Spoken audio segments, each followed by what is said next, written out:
boa noite.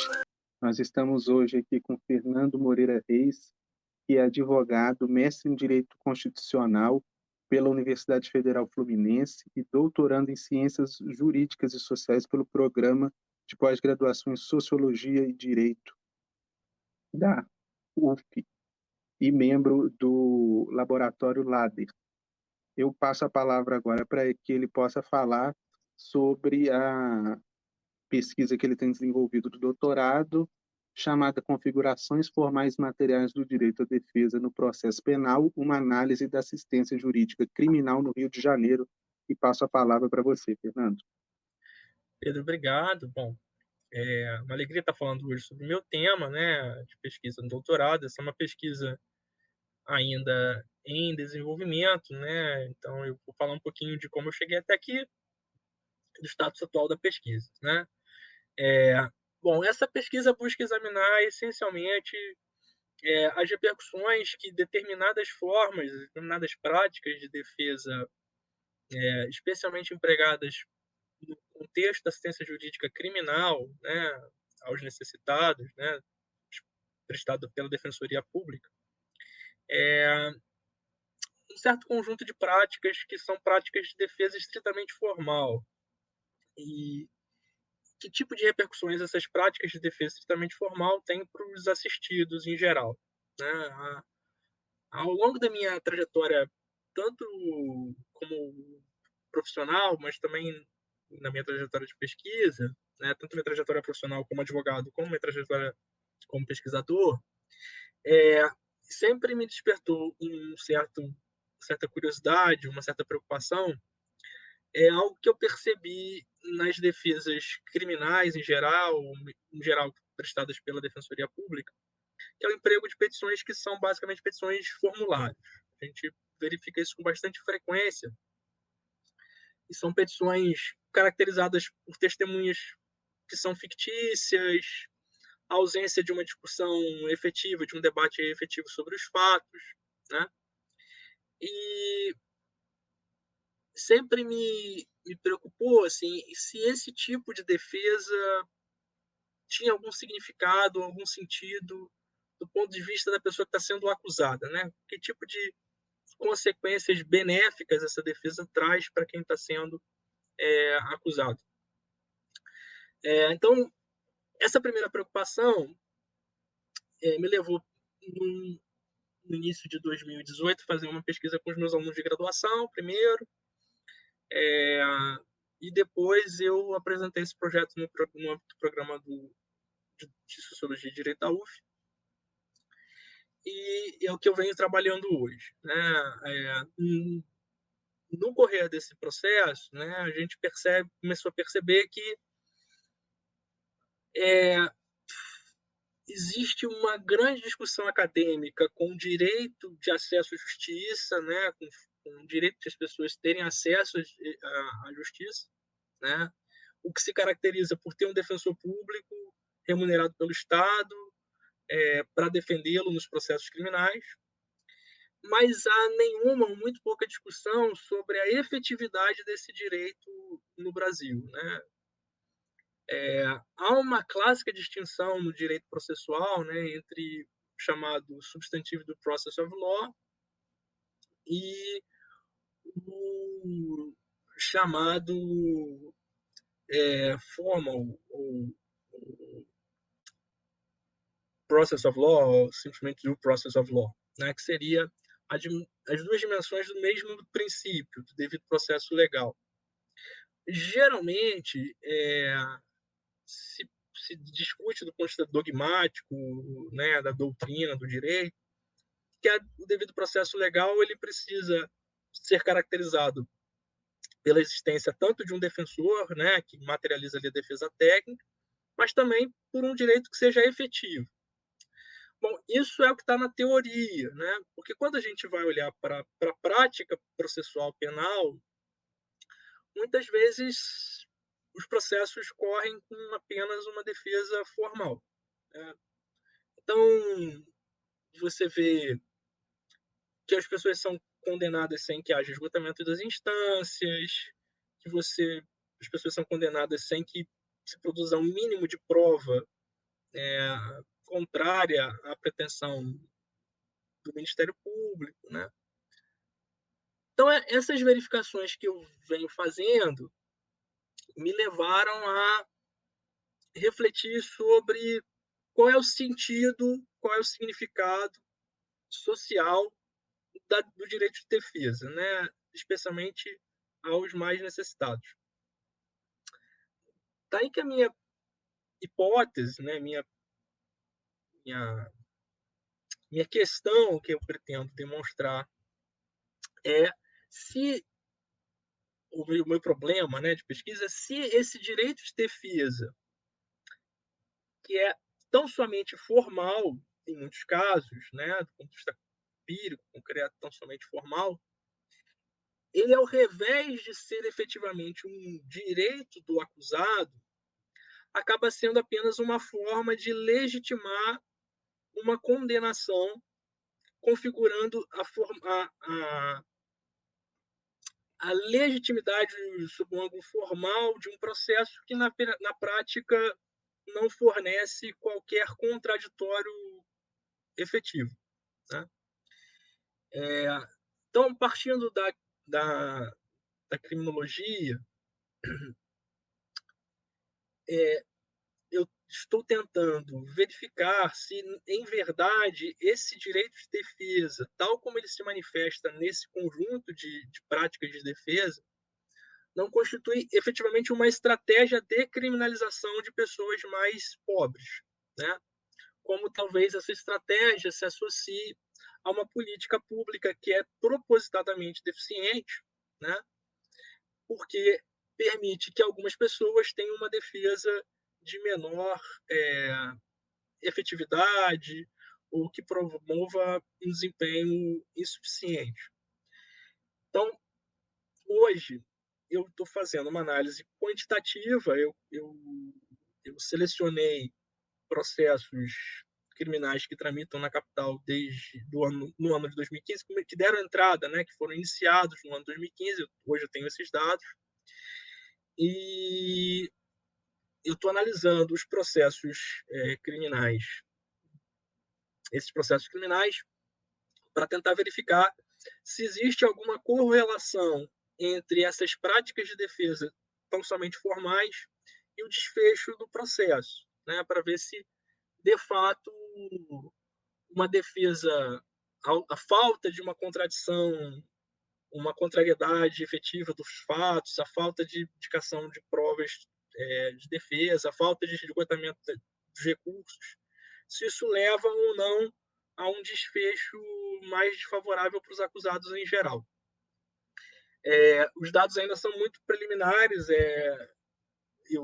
Hoje eu consegui efetivamente analisar cerca de 50 processos, a ideia é chegar a algo em torno de 200. E ainda não dá para tirar muitas conclusões sobre esse próprio objeto, mas a gente já viu algumas coisas bastante interessantes. Né? Por exemplo, a gente já consegue perceber, por essa pesquisa, que praticamente só há processo criminal quando há flagrante delito. Né? Fora as hipóteses de flagrante, é muito raro que haja efetivamente um processo criminal. Outras variáveis que não são diretamente relacionadas ao meu tema, mas aparecem também nesses dados, que são interessantes, tem a ver com coisas que a gente já esperava, né? Por exemplo, cor de pele. Então, a esmagadora maioria dos casos em que há condenação, as pessoas são pretas ou pardas, homens em geral, né? E dos bairros mais afastados da cidade. E são esses também os mais os justamente assistidos pela política pública, né, de assistência jurídica criminal. Então, esses dados, que ainda são dados em processo de coleta, né, vão me permitir traçar um primeiro olhar, né, ou um olhar sobre a efetividade do direito de defesa nesses processos criminais. E aí a gente vai conseguir verificar se essa política pública de assistência jurídica criminal produz resultados minimamente satisfatórios E isso vai permitir que a gente reflita sobre o significado que essas práticas têm, o que essas coisas apontam, né? A ideia hoje do projeto é, depois que a gente tiver essa coleta de dados, é discutir os primeiros resultados com os próprios defensores públicos, para que eles discutam como eles entendem essa realidade, que tipo de problemas eles enfrentam para ter essas dificuldades, né, de por que as petições são feitas assim, por que não tem defesa, não tem oitiva de testemunho de defesa, por que essas coisas acontecem. E aí depois a gente vai tentar fazer um grupo focal com eles para levar essas questões para o debate, que eu acho que é o mais importante, né? No final da pesquisa, a gente quer que essa pesquisa tenha alguma relevância, né? E chegue aí a, aos grupos que são diretamente envolvidos nesse processo, né? No processo, os atores que funcionam no processo criminal, né? Eu acho que de relevante que eu posso trazer da minha pesquisa, por enquanto, é isso, né? Uma pesquisa ainda embrionária, falta muita coisa, mas esses são os principais dados, acho que é um panorama assim, da pesquisa. Obrigado, Fernando. Então, sempre um prazer te escutar. Eu acho que a sua pesquisa ela tem uma contribuição super relevante para a gente entender esse assunto. Eu queria colocar algumas questões, até mesmo metodológicas, aqui para as pessoas entenderem. Você falou que está trabalhando com aproximadamente 200 petições, não é? 200 Não, não. processos, né? Não, a gente tem hoje esse universo de análise. Acho que é importante explicar isso, né? Uhum. Eu selecionei os processos que tramitam na capital que se iniciaram em 2015. Por que 2015? Porque existem, por dados do CNJ, a gente tem uma estimativa aí de que um processo criminal leva em média 5 anos. Né? Então eu precisava ter processos com trânsito em julgado já, né? Processos já encerrados. Então aí eu peguei 2015 porque nos daria assim, uma massa razoável de processos finos. Nesse ano de 2015, nós tivemos algo em torno de 13 mil processos distribuídos. Né? Então, como é que eu faço? Desses 13 mil, eu tenho uma tabela de números aleatórios, eu vou selecionando alguns processos que são elegíveis para amostragem. Isso porque a gente está excluindo alguns processos que têm júri, processos de juizado especial criminal, né? Alguns critérios que tornariam mais difícil a pesquisa, né? Que estão fora do meu recorte. E aí, com isso, dentro dessa amostra de 13 mil, mais 13 mil processos, a ideia dessa amostra, não, desse universo, né? De um pouco mais de 13 mil processos, a ideia é ter cerca de 300 processos, porque aí, por variáveis estatísticas, a gente conseguiria ter alguma coisa no intervalo de confiança de 95%, entende? De que nas amostras, nesse universo, a gente teria esse mesmo perfil nos outros processos. É muito difícil isso, porque se você, esse é o meu grande problema hoje. Nesse conjunto de 13.700 processos, tem de tudo. Tem processos que são físicos e a gente não consegue analisar, tem processos que correm em segredo de justiça e a gente não consegue analisar, tem processos que estão fora do escopo, tem processos que são cartas precatórias, então é um trabalho bem cansativo, bem árduo. Entendi. E você teve acesso a esses 13 mil processos junto à Defensoria Pública ou foi junto aos tribunais? Então foi junto ao tribunal. Pelo programa, o programa fez o nosso programa, né, o de pós-graduação em Sociologia de Direito, fez um requerimento ao tribunal, porque esses dados, eu nem sei porquê, mas não são públicos, né? Você não tem esses dados assim facilmente. E aí eles me forneceram a lista dos processos que foram distribuídos no ano de 2015. Né? Então aí A gente analisa cada um deles, que são selecionados por essa tabela de números aleatórios, e a partir daí extrai os dados para análise, para planilha, entende? Entendi. E quando você pega um processo, aí vocês pegam desde a denúncia do Ministério Público, Isso. da, dessa fase, aí vocês analisam, porque umas coisas me chamaram a atenção, e que eu queria que você falasse um pouco sobre elas. Como é que você olha o processo e, por exemplo, percebe essa questão das testemunhas fictícias, É, como é que você chega sim. nesses critérios Então, para é, essa análise, na verdade, é muito simples, porque as testemunhas elas têm geralmente o mesmo nome, literalmente assim, não é é fulano de tal, Beltrano de tal, Ciclano de tal, ou João da Silva, Antônio da Silva, Maria da Silva. E depois isso é corroborado com a própria assentada, porque na assentada, né, vai acabar que essas pessoas não são ouvidas. E, e aí eu uso um duplo critério. Primeiro eu olho a petição e vejo se essas testemunhas parecem testemunhas fictícias, e depois a gente olha a assentada e vê se houve alguma testemunha de defesa, né? Geralmente quando os testemunhos são, porque geralmente sempre testemunhas, quando as testemunhas são fictícias, a defensoria acaba desistindo da oitiva de qualquer testemunha. Então, isso fica formalizado na assentada. Então, isso a gente sabe. Um outro traço que é característico dessa defesa formal, também é algo bastante evidente, é que as petições elas não se referem ao fato. Então, elas são defesas genéricas, do tipo, o réu é inocente, ele deve ser absolvido, né? Então, elas sequer fazem uma síntese do ocorrido ou fornecem uma versão alternativa para essa acusação. Para caracterizar esses elementos como elementos de uma defesa formal, eu usei, para ter uma base, para ter um parâmetro do que seria uma defesa formal e do que é uma defesa, por contraste, né, uma defesa material, um precedente da Corte Interamericana de Direitos Humanos que examinou essa questão, que é o caso Juano Torres versus El Salvador. Então, nesse caso, ficou definido pela Corte Interamericana de Direitos Humanos que uma defesa estritamente formal não satisfaz os requisitos do Pacto de São José da Costa Rica.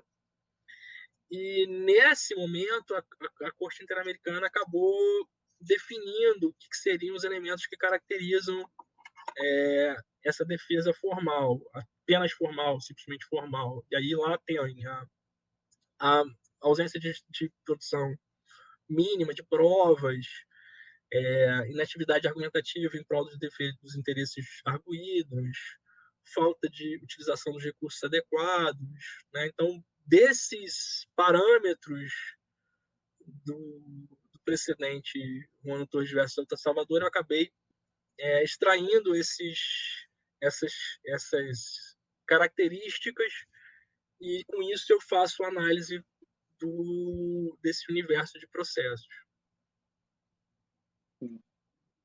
eu acho importante que você está conseguindo caracterizar justamente esse conceito que é trazido, né, pela Corte Interamericana.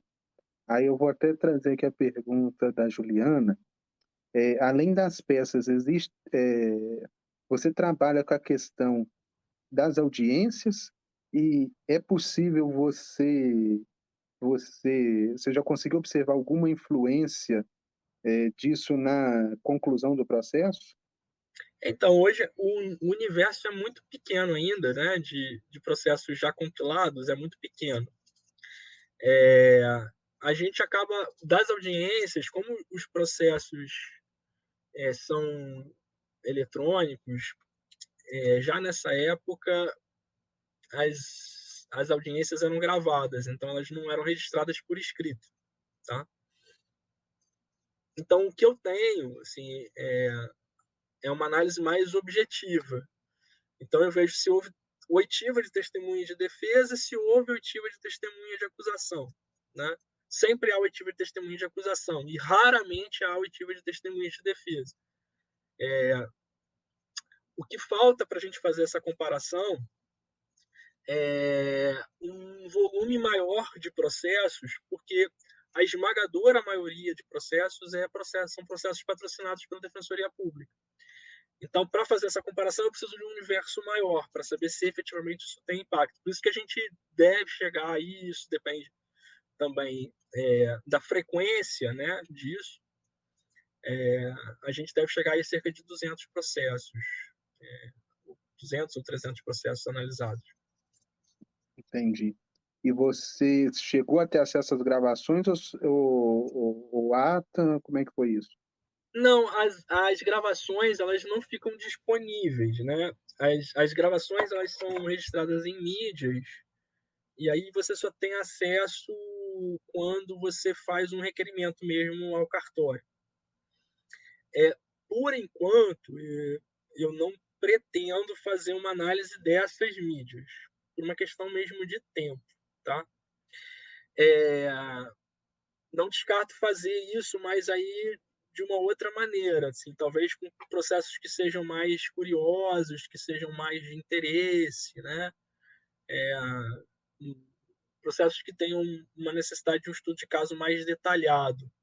Porque como essa análise é uma análise, nesse momento, que pretende gerar uma avaliação quantitativa, a análise do material das audiências me encaminharia para uma análise qualitativa. Então, eu não pretendo fazer isso agora. Se eu tiver tempo e se os dados reclamarem esse tipo de esclarecimento, aí eu poderia fazer isso sim, mas não é algo que eu pretenda fazer agora, nesse momento da pesquisa, né? Entendi. Fernando, eu acho que para a gente também encaminhar para o final, dentro do seu recorte aí que você nos apresentou, esses critérios todos que você está utilizando para identificar as defesas formais, a gente vai conseguir, a partir disso, por exemplo, poder fazer a seguinte afirmação: 80% desses processos dentro do seu recorte tem testemunhas fictícias, tem uma ausência de discussão do fato, que é uma coisa que de fato é, implica, né? Por mais que você não tenha às vezes o resultado, isso já é um indicativo da efetividade da ausência Sim, do por, sim. Eu acho que quando a gente se lança numa pesquisa que é quantitativa, né, e efetivamente a gente não tem outras pesquisas igualmente quantitativas nesse sentido, é sempre uma surpresa muito grande que você vai encontrar, né? Então, realmente, eu não sei se a gente vai conseguir estabelecer alguma relação entre essa defesa formal e um eventual prejuízo para o acusado. Já seria, eu acho, revelador demais se a gente chegasse à conclusão de que não faz diferença nenhuma a defesa, né? Mas seguramente eu acho que a pesquisa já teria esse mérito de produzir um dado quantitativo que não tá em lugar nenhum, que é mostrar que um universo muito grande de processos é caracterizado por basicamente a prova de acusação, ou por basicamente petições que são formulários, que são modelos, né, sem referência ao fato. Então, a pesquisa já vai permitir a gente extrair esse tipo de solução quantitativa, de compreensão quantitativa, né? E eu acho que isso tem uma relevância, assim, claro, fazendo defesa aí do meu tema, né? Porque isso nos permite mostrar uma grande diferença, um grande descompasso, uma grande distância entre o direito dogmático e o direito pragmático, o direito como ele é efetivamente e o direito como ele está anunciado na doutrina do direito, né, na jurisprudência. Sempre há no processo penal essa retórica do devido processo legal, né, e é muito comum a gente observar, fulano foi condenado, mas ele foi condenado seguindo todas as formalidades, o devido processo legal, o contraditório, a ampla defesa. Eu acho que a pesquisa já teria um mérito se a gente conseguir demonstrar que esse devido processo legal, de fato, é estritamente formal, né? E não necessariamente ele implica numa antagonização dos fatos que são alegados pela acusação, né? Então, eu acho que sim, eu acho que esse é um dado que a gente vai ter, né, da pesquisa. Já posso te adiantar do que a gente tem hoje, que a esmagadora maioria, diria assim, do que eu tenho hoje, que não dá para fazer essa afirmação, né? Mas do que eu tenho Uhum. hoje, 5% dos casos talvez tenham defesa, testemunho de defesa, por exemplo, né? E, e é curioso que isso também é um comportamento que é reproduzido pelos advogados privados, em muitos casos, né? Então, a gente também vai ter essa ideia de se isso é uma característica da defensoria ou se isso é uma característica do processo penal como um todo. É um esclarecimento que a pesquisa pretende trazer também. Então, bem, eu queria agradecer você, Fernando, mais uma vez. Eu acho que, por tudo que você falou, acho que está demonstrado toda a importância e a necessidade da gente ter uma resposta sobre essa questão do direito à defesa. Acredito também que isso envolve muita política pública, no sentido de que existe todo um gasto de um financiamento dessa estrutura que a gente está vendo que podia ser muito melhor utilizada. Então, eu agradeço aqui a sua presença, disponibilidade e abro aí para você falar uma última palavra da gente encerrar. Eu que queria agradecer a você e a iniciativa do LADER, e espero que a gente possa tratar desse tema em outra ocasião, mas com os dados já um pouco mais avançados. Eu agradeço a você. Boa noite. Boa Obrigado. noite.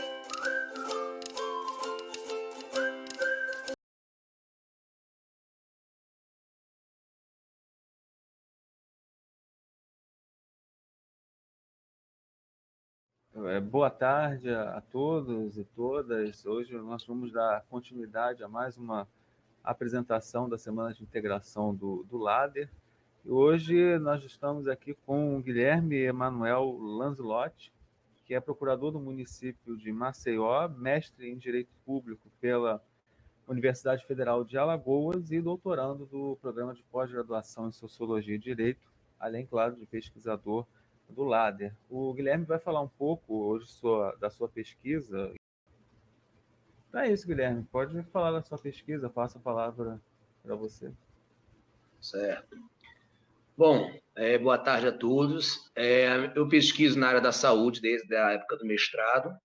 Meu mestrado foi basicamente na judicialização da saúde, no estudo das políticas públicas estruturais da saúde, e o meu projeto de tese do doutorado, a minha pesquisa, é a continuação que eu identifiquei como conclusão do mestrado, que foram algumas inconsistências do Sistema Único de Saúde, a quais eu vou começar a relatar aqui na explanação.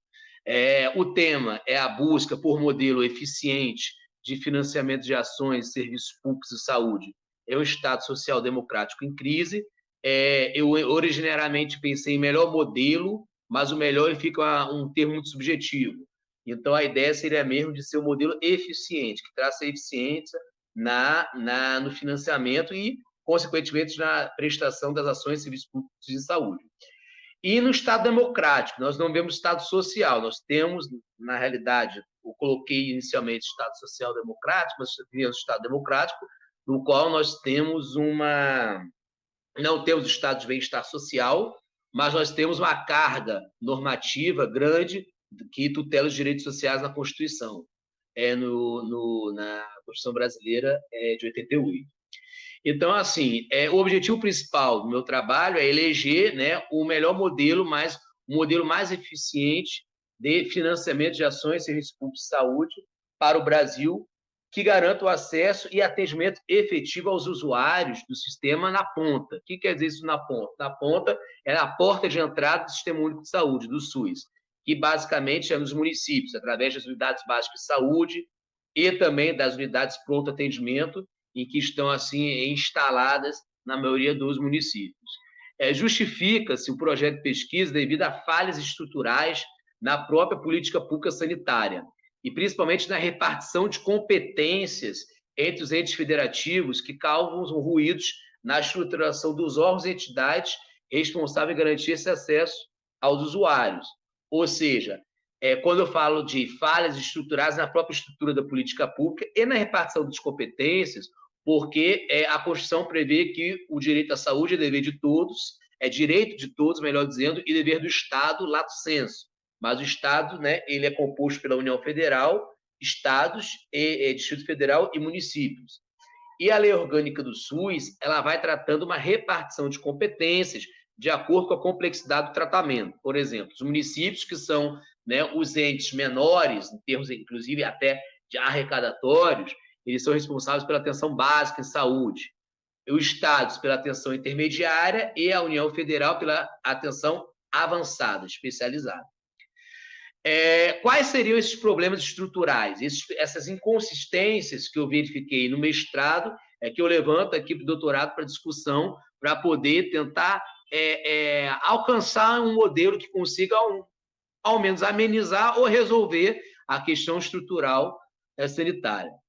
Seria a centralização reguladora e arrecadatória por parte do governo federal, ou seja, a União Federal, se a gente for ver a Constituição, ela tem praticamente 9 possibilidades de impostos, né? Imposto é o que realmente gera riqueza em termos arrecadatórios para o ente, e contrapartida, estados e municípios têm 3. Então, ela que detém, né, a maior centralização arrecadatória, né, em suas mãos, a União Federal. Por contrapartida, nós temos uma excessiva descentralização política administrativa do atual SUS. A Constituição prevê que o SUS ele vai ser um sistema hierarquizado, regionalizado, hierarquizado, porém, né, respeitada a competência, já nos termos da lei, e essa lei é a lei orgânica, como eu havia falado, respeitadas as competências, né, primordiais dos entes federativos, a qual a lei orgânica do SUS, que é a lei 8080, assim preconizou, como havia dito, municípios com atenção básica, atenção primária, estados com atenção intermediária e a União Federal com a especializada. Outro problema estrutural é que o financiamento federal da saúde, ele tem um gasto histórico desde década de 90, 91, quando foi criado o SUS, até agora. A União, em que pese ela deter a política arrecadatória maior concentrada em suas mãos, ela é a que menos historicamente gasta, né, efetivo em saúde. Ela tem uma postura de se dizer apenas uma gestora dos recursos e de repasse, mas ela não diz que é uma prestadora do serviço. Isso, inclusive, na judicialização, nas próprias defesas da União, ela é bem clara nesse sentido, que pese os próprios tribunais e a própria Constituição dizer que ela também é responsável pela execução também financeira e também pelo próprio atendimento da atenção avançada, especializada, como havia dito, conforme a própria lei 8080 do SUS, assim diz. E também há, né,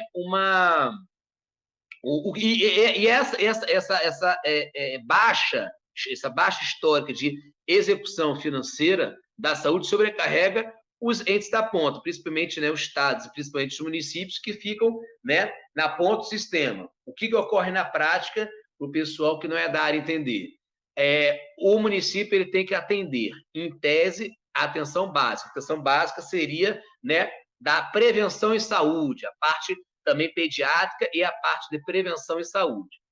Um tratamento de câncer é uma atenção especializada avançada. Ela está, né, conforme a lei, as resoluções, responsável, em termos de competência, acoplada à União Federal. Porém, os municípios eles não podem se negar ao tratamento. Por quê? A saúde, como a Constituição diz, é direito de todos e dever do Estado.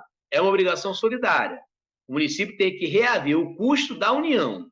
Mas o que acontece? Muitas vezes o município ele tem que se virar, o repasse que a União Federal manda para os municípios não são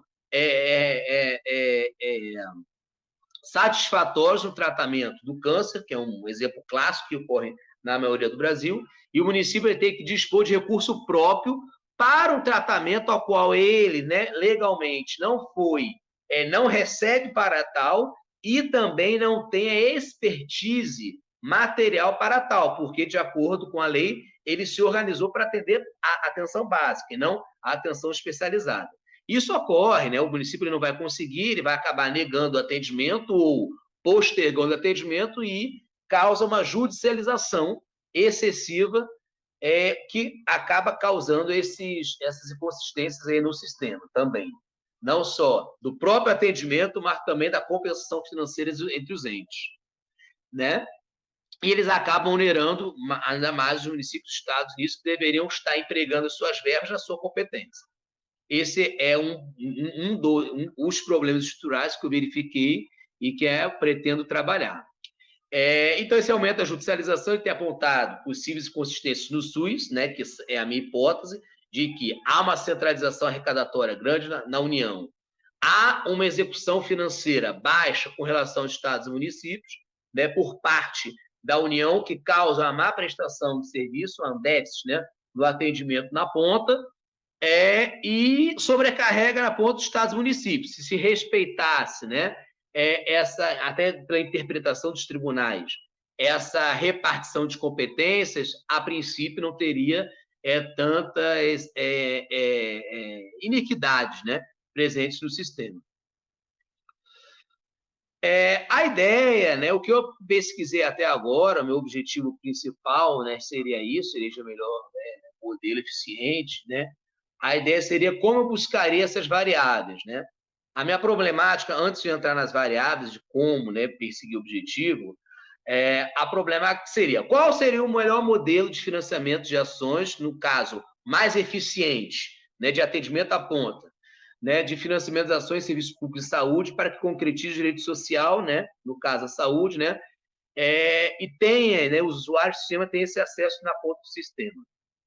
Eu pensei em descrever inicialmente, a ideia é descrever o SUS na sua parte de arrecadação, na sua parte de financiamento, né, trazendo os dados, inclusive, da parte da captação de recursos e também a parte da execução financeira, execução orçamentária também dessa captação de recursos, para comprovar essa hipótese de que está centralizado na maior parte da União e, principalmente, que a União é aquela menos executa financeiramente. Para depois, né, descrever a parte financeira, descrever também a estrutura administrativa, né, como se dá o sistema de saúde, como é que é a questão administrativa.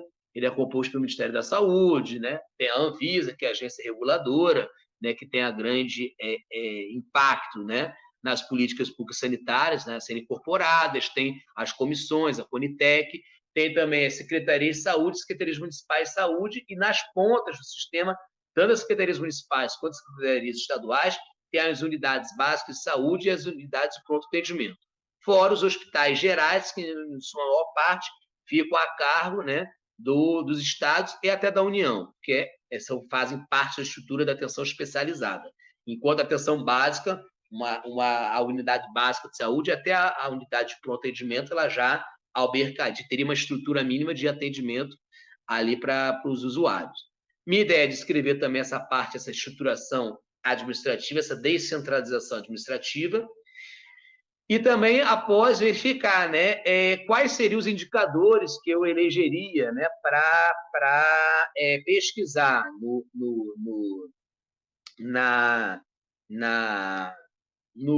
âmbito internacional, para poder ver se importaria um sistema de um país estrangeiro, ou, na realidade, pegaria alguns pontos para construir o próprio modelo mais eficaz, que deve ser o que realmente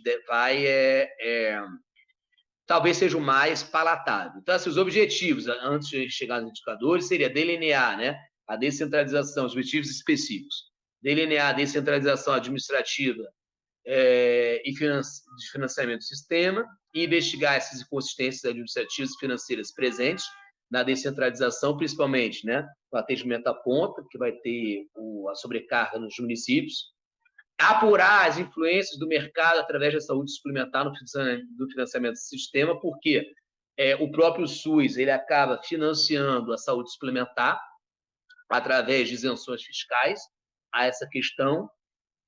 Pretendo também analisar o impacto, óbvio, se eu vou estudar financiamento, captação de recursos, não posso estar alheio a questões das crises econômicas, né? envolvidos, né? Como a crise da década de 80, que foi quando foi a formalização do SUS, que tem a origem, assim, influência muito britânica, né, do NHS, National Health Service da Grã-Bretanha, mas eu tenho que estudar o impacto dessa crise da década de 80 e principalmente da crise econômica de 2008, que o Brasil sentiu em 2014.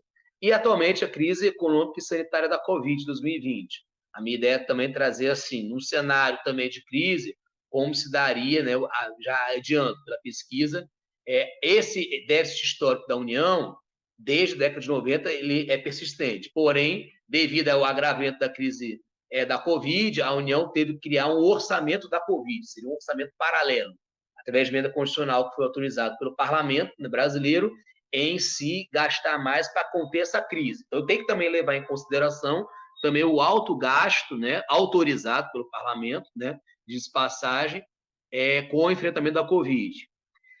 Pesquisar também modelos de financiamento de saúde existentes no âmbito internacional. Esses modelos de financiamento de saúde é aquilo, não sei lhe dizer a vocês se eu vou incorporar totalmente ou parcialmente, ou vou pegar pelo menos alguns, né, tópicos para poder construir no futuro, né, como uma conclusão da tese, e levantar dados quantitativos sobre o funcionamento do sistema, né, satisfação pela sociedade, serviço e a judicialização. Esse indicador de satisfação da sociedade é meio subjetivo, mas pelo menos não seria assim, se o atendimento é satisfatório. A questão ao atendimento, talvez aquela questão da satisfação do próprio atendimento, eu vou até pesquisar para saber se há o atendimento ou se o atendimento é o desejado. Se o atendimento é desejável, é uma questão mais subjetiva, mas pelo menos se há o atendimento, ou seja, o recurso chega na ponta e há o atendimento, essa é a minha ideia, não padrões de qualidade. E a judicialização, eu acredito que seja também um indicador forte, até porque, historicamente, pelos dados CNJ, que eu já levantei, o Brasil, a judicialização da saúde no Brasil, ela não é em recuperação à saúde, e não em prevenção à saúde. O pessoal, quando fica doente, é que vai bater a porta do judiciário quando o atendimento na ponta do SUS é negado. Então, acredito que seja realmente um bom indicador também, né, a questão do aumento da judicialização ou a regressão dela, né, para fins de eleger o melhor sistema. Em termos metodológicos, a minha ideia é utilizar o método, né, hipotético-dedutivo. Tem uma hipótese construída, não sei se eu vou confirmar ou destruí-la para reconstruir outra, né? Essa é o que eu vou analisar no decorrer assim, da pesquisa. Ela vai ser aplicada, né, sob o ponto de vista da natureza, qual e quantitativa, né, sob o ponto de vista da forma e abordagem, exploratória, descritiva, que eu vou ter que descrever o sistema atual, na parte administrativa e financeira, de financiamento. Vou ter que pesquisar e descrever também outros modelos de financiamento do mundo, para depois eu propor, né? Ter uma conclusão, quem sabe, propositiva. E, assim, como eu elegeria também, além da questão da satisfação, em termos da chegada do atendimento à ponta e da judicialização, poderia minha ideia é pegar alguns indicadores da OMS, né, que é da ONU, né, para fins de objetivar ao máximo essa eleição, essa pesquisa, né, e também a eleição de qual seria o método, né, o meio lá no estrangeiro melhor, né, para que se tornasse o SUS mais eficaz. Bom, basicamente, essa é meu estudo de pesquisa, estou aqui aberto ao debate, né, para enriquecer melhor e para continuar também a pesquisa, que agora já estou quase na metade do curso, é a hora da escrita. Obrigado, fico no aguardo aí. Obrigado, Guilherme. Eu estava aqui prestando atenção, né, na sua apresentação. Esse aspecto da judicialização ele é bem interessante, né? E eu queria, de repente, que você falasse um pouco mais dele, né? Como essa judicialização tem apontado, né, para as inconsistências do SUS, né? Principalmente em relação a essa questão da descentralização administrativa e financeira municipal. Eu queria que você falasse mais sobre isso. Certo. O que ocorre, né? A saúde, ela não é só estar doente, né? A OMS, desde a década de 70 para 80, já falou que saúde é o bem-estar físico, psíquico, biosocial. Então, não estar doente não quer dizer que é o dualismo. Não estar doente, então você está com saúde, não. E a própria Constituição Federal, ela já positiva, né? Garante que, né, a saúde é ações de prevenção, educação em saúde, promoção e recuperação em saúde. O que a gente vê mais no Brasil é uma cultura ainda antiga de que saúde é não estar doente. Então, o pessoal tem uma cultura, né? O ser humano, melhor dizendo, brasileiro, ele tem uma cultura em sua maioria, né? Não vou generalizar, de cuidar da saúde apenas quando ele está com enfermidade. Tá? E que pese existirem, sim, no Brasil, políticas públicas de prevenção em saúde, como, por exemplo, a da vacinação, né? A política pública de vacinação é um meio de prevenção em saúde, né? Tá? Que pese terem, né, movimentos contrários. Porém, há essa cultura enraizada na sociedade brasileira de procurar atendimento médico não para prevenir doenças, e sim para tratar de doenças, recuperação em saúde.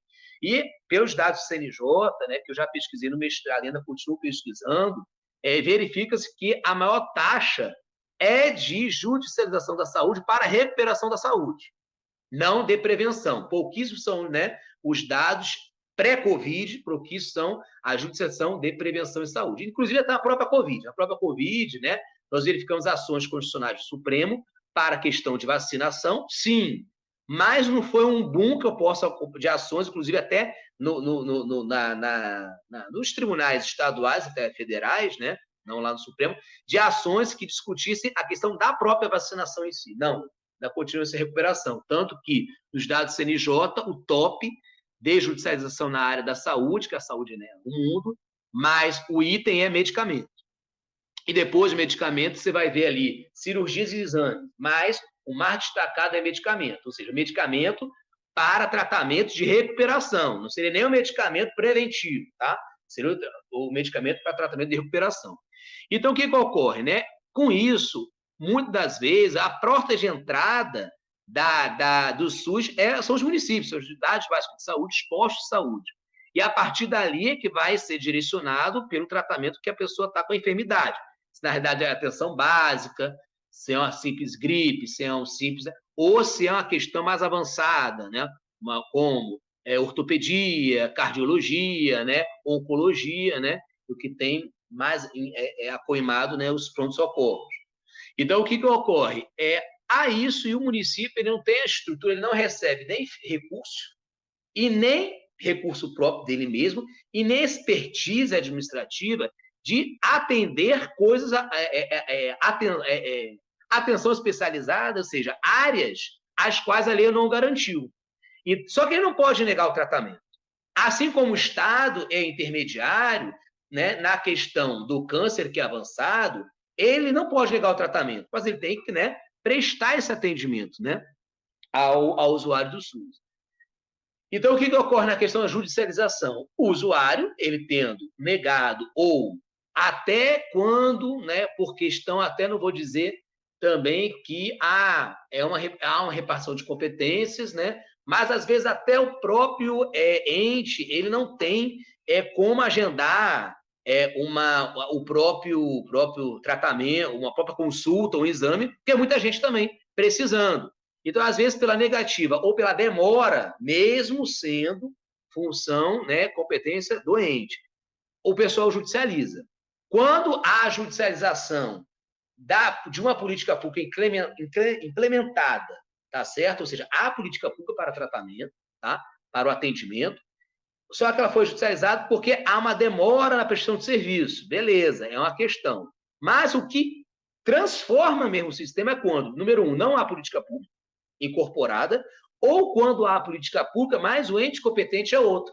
Exemplo, há uma política pública de tratamento de saúde, da oncologia, é um tratamento que ele é complexo, ele tem várias fases, a fase do diagnóstico, a fase do tratamento, em muitos dos casos, né, existem N tipos de câncer, mas em casos, você vai fazer a biópsia, vai fazer o exame, depois vai fazer a cirurgia, depois o tratamento quimioterápico, né, ou de ambulatorial, o próprio medicamento oral, ou até radioterapia.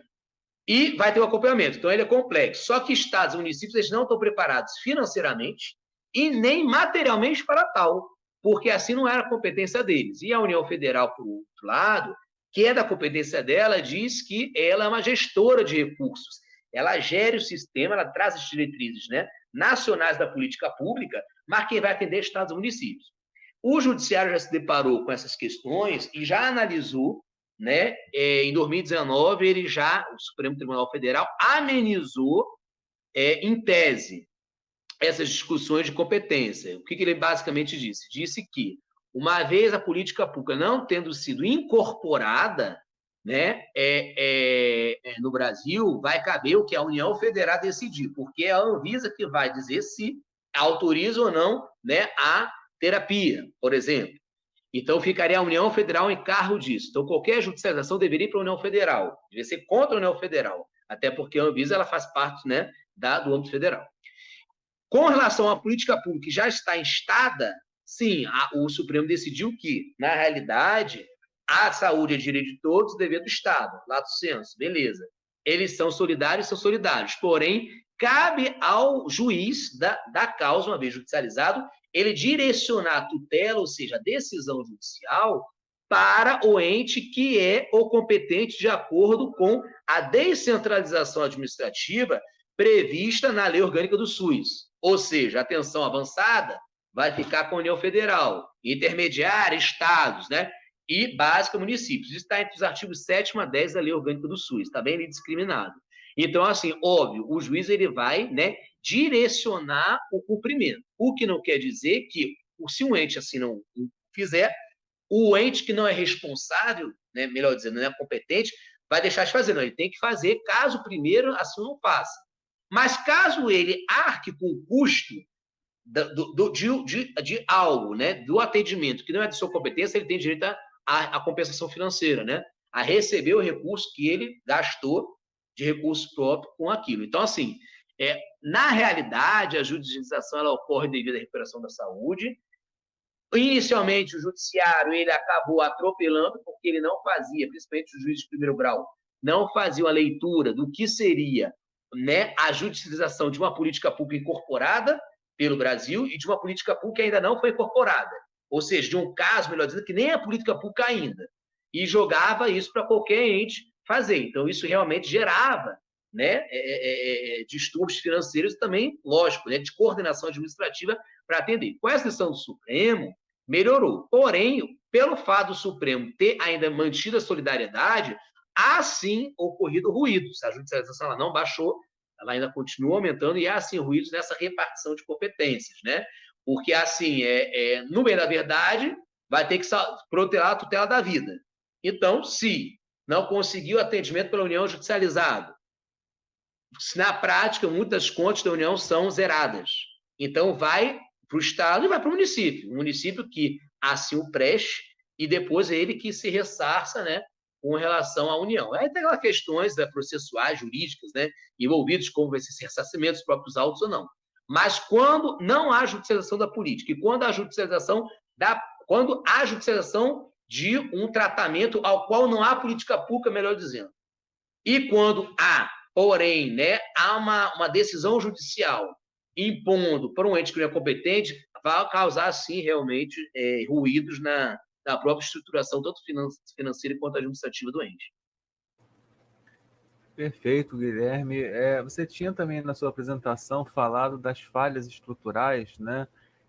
Você vislumbra alguma solução, algum caminho para a gente reduzir ou acabar com essas falhas estruturais?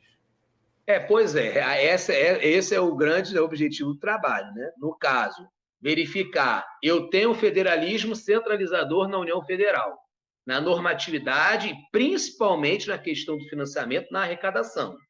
Historicamente, pré-Covid, ela teve um baixo histórico bem reduzido. Por que eu digo isso? Porque estados e municípios, desde os anos 2000, eles têm um piso mínimo para aplicação em saúde, 12% estados e 15% município. Tantos recursos próprios, tantos recursos, né, que vêm das transferências constitucionais. E a União Federal não, é pelo PIB. Então, na realidade, não tem um percentual fixo. Vai variar de acordo com o PIB. É o piso mínimo dela. Tá certo ou não? Em termos de financiamento do sistema. Então, ela já tem um piso assim, ela arrecada muito, mas para aplicação ela tem um piso menor que os estados e municípios em termos numéricos. Foi proposta na emenda constitucional 86, de 2015, em que previu progressivamente, 2015 e 2020, né, o aumento desse piso, criando subpisos, 13%, 13,2%, até 2020, que atingiria, se não me engano, 15%. Só que o MPF entrou com a ADI no Supremo, o Supremo deu uma liminar para declarar inconstitucional, né, liminarmente, essa emenda. Não teve julgamento do mérito ainda finalizado, não. Mas o que se demonstrou, o MPF demonstrou que, mesmo com a criação dos subpisos até progressivos, os valores eram menores do que pela variação do PIB. E menores ainda do que estados e municípios assim gastavam na aplicação da saúde. Tá certo? Esse é o grande problema. Então, eu tenho, de um lado, um ente que arrecada muito e gasta menos, né, em termos de financiamento de saúde. Por outro lado, eu tenho entes menores, como estados e principalmente municípios, que arrecadam menos, né, e gastam muito em saúde. Isso é a questão da questão arrecadatória financeira, né? Do captação de recursos e execução de despesas. Por outro lado, eu tenho uma descentralização administrativa do SUS, na minha visão, até então, até correta, né? Porque na lei orgânica do SUS vai delimitar as competências, mas eu tenho a centralização total na União. E a União, até muitas vezes, né, nos processos judiciais, foge, né, da tua obrigação, porque suprime as contas, deixa as contas realmente zeradas. Então, quando vai ter bloqueios judiciais para fins, né, financiar os tratamentos, muitas vezes direcionando para o Estado e município, que a União Federal, na prática, né, no empirismo, tem essas contas zeradas. Então, assim, a ideia é, ok, há uma inconsistência, o federalismo centralizador, né, na União, mas uma descentralização no atendimento. E até, de certa forma, a descentralização no financiamento, mas de que ele é aquém do que a União Federal. Como propor a ideia? Será que é melhor centralizar tudo na União? Ou é melhor, na realidade, né, dar mais relevo, descentralizar financeiramente, que eu acho melhor, descentralizar estados e municípios, ou seja, dar mais autonomia financeira para estados e municípios, já que a União, ela em termos, né, de paridade, ela não é um ente assim melhor e maior do que estados e municípios. Não há isso, né, no federalismo brasileiro. Então, será que seria, na questão da captação de recursos, né, descentralizar esse federalismo centralizado na captação de recursos? Eu acredito que seja a melhor forma, né? Porque a própria descentralização administrativa, né, na teoria, ela atende, né, o cidadão. Então, se eu fosse hoje, a minha hipótese hoje seria de descentralizar, seja por uma reforma tributária, né, que está aí para passar, ou não, mas basicamente pela reforma tributária, que a maior captação é tributária, é dos tributos, né? Descentralizar, 2 pontos. Primeiro, descentralizar a captação de recursos, e o segundo ponto é ela ter um piso fixo, de 30%, por exemplo, né, como já foi na execução de despesas de piso da saúde, como já na emenda de 93, uma proposta de emenda constitucional em 93 já se discutia. Perfeito. E, para finalizar, o objetivo principal do seu trabalho é buscar esse modelo mais eficiente de financiamento. Você falou que pretende buscar experiências de outros países, né? Eu queria saber se nesse momento você já tem algum elemento assim, de outro país que, na sua visão, seria interessante para o Brasil incorporar? Algum país que você já tenha investigado e que você... Certo, então, inicialmente, eu vou descrever, né, o SUS. Antes de eu escrever o SUS, tem que falar das origens do SUS, né? Como foi criado, né, o SUS, né, a questão da política da frente, né, nacional da saúde pública, né, que a reforma sanitária, né, o pessoal da frente nacional da saúde pública, que era o pessoal da reforma sanitária da década de 80. E eles pegaram muito a influência do NHS, né, National Health Service, né, do Reino Unido, da Grã-Bretanha. Então, a ideia seria realmente investigar como é que é essa questão do financiamento lá, a divisão realmente, né, no Reino Unido, como é que é a divisão político-administrativa, como é que se dá realmente a descentralização do atendimento e o próprio financiamento. seria inicialmente, sabe, Carlos, essa pesquisa da Grã-Bretanha, tá certo ou não? Eu pensaria em outro país, né, que não tivesse adotado praticamente nosso sistema de saúde é misto, né, ao público, né, pelo financiamento de recursos, né, do tributo, e ao suplementar, que pode ser pelo, né, que deveria ser complementar ao SUS, né, mas que há essa liberdade econômica, né, dos planos de seguradores de saúde entrarem no mercado e também do próprio usuário, né, contratá-lo. Aí eu queria pegar um outro país, né, que também puxasse essa parte também suplementar, para saber como é que se dá. Né? Ainda não vi, pensei talvez Portugal, né, e Alemanha, né, dar uma investigada, ou até Israel também. Por que Israel? Devido a esse avanço tecnológico, né, de expertise tecnológica, e também no tratamento da Covid, né?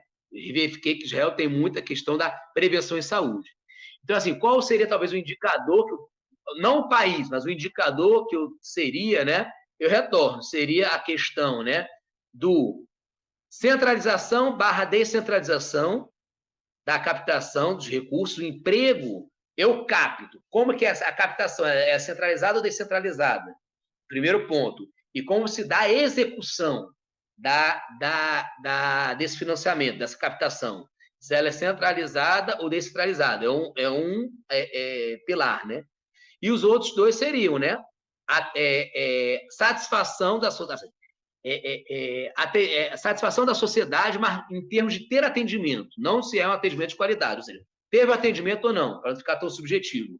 E a judicialização, né? A judicialização devido ter a nossa própria cultura de judicializar, e principalmente, né, nos casos de recuperação à saúde. Seria mais nesse ponto. Perfeito, Guilherme. Então, eu agradeço a sua participação aqui, sua exposição muito esclarecedora sobre esse assunto, e para encerrar, né, eu passo novamente a palavra, caso você queira fazer alguma consideração final. Certo. Agradecer a oportunidade de expor o trabalho, né, agradecer as perguntas também muito, né, pertinentes, né, com relação a um tema realmente difícil, né, saúde, né, está em voga, sempre esteve em voga, agora ainda mais que nós estamos vivendo uma crise sanitária e também econômica. Assim, já vivíamos a crise econômica, estamos vendo um agravamento da crise econômica, também causado pela crise sanitária da Covid. E é um tema também que me desperta muito interesse, porque mexe muito com questões de federalismo, né? Tipo assim, não só a questão da saúde, mas principalmente a questão da saúde, né? Nosso federalismo, será que o nosso federalismo realmente ele é competitivo, ele é cooperativo, né? Há uma centralização, eu reparo muito que a gente tem enraigado ainda, inclusive na Constituição de 88, né? Esse não monopólio, mas uma centralização muito grande na União, que tinha, né, em constituições passadas e ditatoriais, até na época desde a República Velha, né? 1891, 1900, já tinha, assim, essa centralização dessa questão patriarcal da União. Eu acho isso bem, assim, interessante, e ver que não existe, assim, por isso que eu falei, não existe melhor modelo. Existe talvez mais eficiente, né? Ou maior, que traga maior eficiência ao existente, né? Mas o que a gente tem que é um arremedo, né? A saúde é dinâmica, né? A vida humana ela é dinâmica, então sempre, né, a gente tem pelo menos um lapso de 20, 30 anos, é o que a gente pode fazer em termos de aperfeiçoamento de política pública sanitária, melhorar para ter um atendimento melhor de saúde do cidadão. Basicamente é isso, né? O que engaja essa questão de direito à saúde, principalmente as discussões em termos do federalismo, né? E até se discutir um futuro. Será que realmente o modelo federalista é o ideal? Será que o Brasil viveu nesse tempo todo, desde, né, da República, realmente o federalismo sempre foi um Estado materialmente unitário, né? Em que, principalmente municípios, né, dependem sempre, né, da União Federal para sua sobrevivência, né? E assim, até não vou deixar de lado a reforma tributária, os propósitos estão aí, e a grande discussão é diminuir a carga do contribuinte, ok, mas como que vai ficar, né, a arrecadação, a captação de recursos, né, para a concretização dos direitos fundamentais, inclusive da saúde, né, atualmente no Estado. Melhora, centraliza tudo, melhora, mas será que Estados, principalmente os municípios, vão ver de pires, né, de repasse da União, e a questão da autonomia. Então, eu vejo que a gente está muito mais para o Estado materialmente unitário federal. Então, assim, o federalismo, essas discussões de federalismo, ele me prende a atenção para pesquisar. Então é isso, Guilherme. Também quero agradecer a oportunidade aqui, aproveitar a oportunidade para agradecer a professora Maria Alice, agradecer a Camila também pela organização do evento e me despedir também, e esperando aqui que a gente já tenha uma próxima oportunidade, mais debate sobre o assunto ao longo do andamento da pesquisa. Então é isso. Um abraço, Guilherme, obrigado aí e tchau. Beleza, até a próxima. abraço, boa tarde, tchau. Tchau.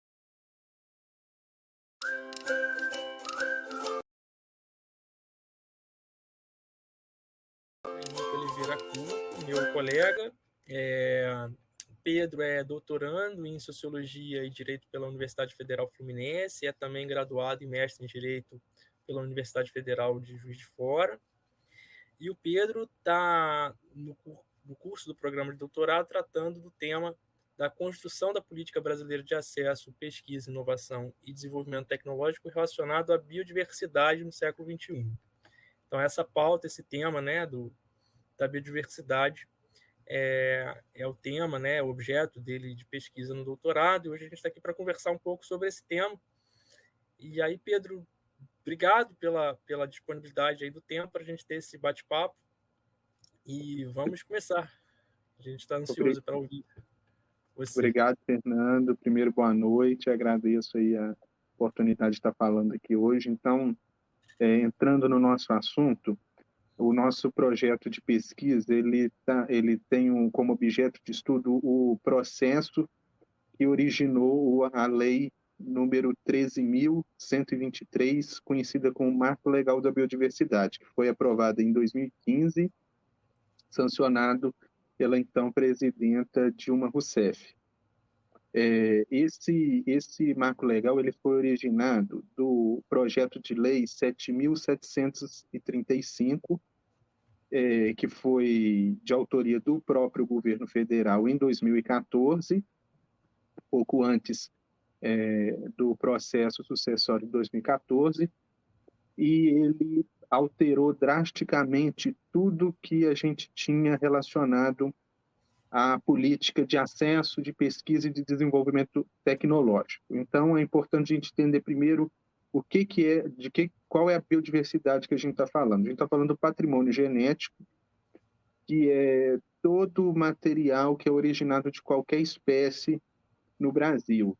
Pode ser um micro-organismo, animal, pode ser planta, qualquer tipo de componente genético, de elemento desses seres é considerado biodiversidade nosso patrimônio genético. E, além disso, a gente tem os conhecimentos tradicionais associados ao patrimônio genético, que são todas as informações, os costumes que foram acumulados ao longo do tempo pelos povos e comunidades tradicionais. Quem são eles, né? São os povos indígenas, os quilombolas, que no contato com a natureza vão descobrindo formas de utilização desses seres e vão colocando finalidades de acordo com as suas culturas para a utilização desse patrimônio genético. O que nós observamos, então, na aprovação do Marco Legal da Biodiversidade? Ela reduziu drasticamente as exigências para acessar esse material. E o que é acessar o patrimônio genético? É você ter qualquer processo de pesquisa ou de desenvolvimento tecnológico em cima desse material genético. Ela também alterou as regras relacionadas à repartição de benefício, né, que são toda a riqueza que é gerada a partir da comercialização de produtos que tiveram como base, que tiveram algum componente do patrimônio genético, e a gente observou que essa lei trouxe uma série de isenções, por exemplo, isenções para que os povos e comunidades tradicionais recebessem os benefícios decorrentes do patrimônio genético que eles, a tão duras penas, conservam no nosso país. Houve também uma mitigação da possibilidade de negar acesso, e os povos e comunidades tradicionais têm o direito a serem consultados em quaisquer políticas que os toquem diretamente. E a gente observou que esse processo foi muito tumultuado, teve um processo muito rápido entre a proposição do projeto de lei até a sua aprovação. O processo mesmo de debate que durou na Câmara, graças ao regime de urgência que foi imposto à época pelo governo federal, fez com que esse processo demorasse menos de 3 meses efetivamente, que foi o começo entre fevereiro e maio, se eu não me engano, de 2014, praticamente do primeiro semestre, e houve todos os debates na Câmara, isso chegou a trancar a pauta, era sob a presidência do Eduardo Cunha, que colocou como parecerista desse projeto de lei o deputado Alceu Moreira, que é um parlamentar proeminente da Frente Agropecuária, e os reflexos estão colocados aí. Eu quis trazer esse contexto, né, para trazer, então, o que é o nosso objeto de estudo relacionado a isso. A gente quer entender como que o governo federal chegou, o que levou o governo federal a apresentar esse projeto de lei, alterando toda essa política relacionada à biodiversidade, que era da época do Fernando Henrique Cardoso, e que se mostrou muito mais flexível nos direitos dos povos tradicionais do que dos setores empresariais e acadêmicos. A gente quer entender esse processo de agendamento dessa política pública, quais foram os atores que se envolveram na, na construção dessa nova política, quais são os interesses que estavam de trás disso, como esses atores se relacionaram com o governo federal e conseguiram obter esse pleito. Então, é isso que a gente está pretendendo descobrir. A gente utiliza a teoria fundamentada nos dados para dar muita ênfase nos dados brutos que a gente consegue obter junto ao Congresso Nacional, que foi nossa primeira fonte que orienta a nossa pesquisa. Então, a gente analisa notas taquigráficas da Câmara, a gente escuta os áudios para fazer análise de inferência, para obter informações que os parlamentares, que os convidados das audiências se relacionam, ver o que eles falam para que a gente possa pedir ao governo federal ou a determinadas instituições os documentos que embasam isso. Como esse é um trabalho que eu já me dedico, que eu tenho tempo de pesquisa, a gente, por exemplo, já sabe que houve uma coalizão empresarial que chegou a apresentar ao governo federal, a pleitear ao governo federal diversas mudanças na lei. E nós já constatamos que o próprio marco legal da biodiversidade ele reflete em vários pontos várias das demandas desses setores. Então, a gente consegue observar semelhanças entre a agenda desses setores empresariais e a agenda e os documentos que foram apresentados pelo governo federal e depois que foi aprovado na Câmara. E a gente agora quer entender por que isso, né? Por que foi necessário alterar a medida provisória 21.2186, que era então vigente à época, o que alterou que foi necessário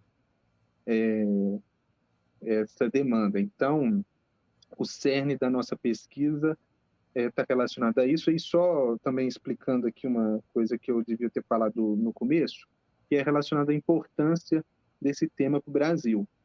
A pesquisa na área farmacêutica relacionada à biodiversidade, ela está colocada como uma das grandes fronteiras tecnológicas e que está sendo explorada nesse século. O Brasil sai numa certa vantagem que nós somos o país mais biodiverso do mundo. Nós temos os biomas mais ricos em biodiversidade. A gente tem uma diversidade imensa de povos e comunidades tradicionais. Quando a gente tem os povos e comunidades tradicionais com conhecimento sobre um determinado elemento patrimônio genético, sobre uma determinada planta, por exemplo, a gente tem uma restrição das hipóteses para a qual essa planta, esse animal pode ser utilizado. Então, isso significa uma redução drástica do tempo de pesquisa que vai ter dentro dos laboratórios. Se você imaginar que a pesquisa feita, que a criação de novos compostos químicos, demora muito tempo dentro dos laboratórios, sendo elaborado sinteticamente, depois ainda tem que descobrir para como esse novo composto vai atuar dentro do organismo. A gente tem uma queima de etapa com os conhecimentos tradicionais que são detidos pelos povos e comunidades tradicionais. Além disso, quando você descobre que uma planta, por exemplo, tem uma determinada finalidade, por exemplo, ela cura dor de cabeça, é muito provável que as espécies que sejam da mesma família dessa planta vão ter propriedades semelhantes que vão auxiliar também no processo de redução do tempo de pesquisa para a descoberta, por exemplo, de novos medicamentos. E, além disso, a gente tem o próprio apelo mercadológico que se forma em torno da preservação do meio ambiente, e essa é uma fronteira que o Brasil se destaca muito no cenário internacional. Hoje, infelizmente, não da melhor forma como a gente podia estar, mas as empresas se utilizam do apelo mercadológico que a biodiversidade gera para tentar vender mais os seus produtos. Tanto é que boa parte das empresas gasta mais em marketing do que efetivamente em pesquisa e desenvolvimento. Seria um dos grandes motes, né, para o Brasil se desenvolver, gerar empregos de alta qualificação e gerar riquezas que possam ser distribuídas pela nossa população. Então, por isso, eu acho que eu encerro a apresentação e abro aí os questionamentos. Obrigado. Pedro, eu sempre que tenho oportunidade, a gente já teve a oportunidade de conversar sobre o seu tema algumas vezes, eu sempre relato para você a minha admiração por esse tema, que é um tema urgente, está no centro das preocupações com tecnologia e desenvolvimento do país, né? Eu acho que me vem primeiro uma grande curiosidade, eu acho que a curiosidade de todo mundo que ouve você falar do tema, que é como é que você chegou até ele, por que esse tema tocou você, como é que ele entra na sua trajetória acadêmica? Bem, eu tive a oportunidade na minha graduação de ser bolsista de iniciação científico júnior, logo que eu entrei na graduação. E, para minha sorte, eu fui orientado pelo professor Marcos Feres, que já trabalhava com esse assunto. Então, eu fui introduzido na pesquisa dele, e a partir daí eu segui 5 anos como bolsista, fiz o meu mestrado nessa área e continuei até então. A nossa abordagem, a abordagem que nós fazíamos no grupo, era uma tentativa de identificar casos de biopirataria, casos de apropriação indevida desses conhecimentos tradicionais. Então, boa parte do nosso trabalho se resumiu na gente buscar relatos antropológicos, outras pesquisas acadêmicas que indicavam que determinadas que determinado elemento patrimônio genético era utilizado pelos povos e comunidades tradicionais, mas estava sendo patenteado em organismos internacionais ou mesmo no Instituto Nacional de Propriedade Intelectual, que é quem concede os direitos de propriedade intelectual no Brasil. E a partir, quando a gente descobre que existe um produto que está tendo a mesma finalidade que os povos e comunidades trazem, eu não tenho o requisito da novidade para justificar, por exemplo, a concessão de patente, que significa que o detentor da patente vai ter direito exclusivo de repartição, direito de escolher, direito de receber benefícios em decorrência da exploração dessa patente por um período grande de tempo, com o direito de exercer monopólio. Então, isso está equivocado e a gente só consegue mostrar através dessa maneira. Foi assim que eu cheguei nesse tema. E, Pedro, tem uma outra questão também que eu acho muito, muito desafiadora do seu tema, que você, como sempre, nas políticas públicas, a gente tem a atuação de diversos grupos de pressão, né? A gente ouve muito falar, mas isso tudo é muito alardeado pela internet, pelas redes sociais, que há um grande complô de empresas estrangeiras que querem se apropriar desse patrimônio cultural, desse patrimônio de biodiversidade brasileiro. E isso, de certa forma, rivaliza também com o discurso do agronegócio, né?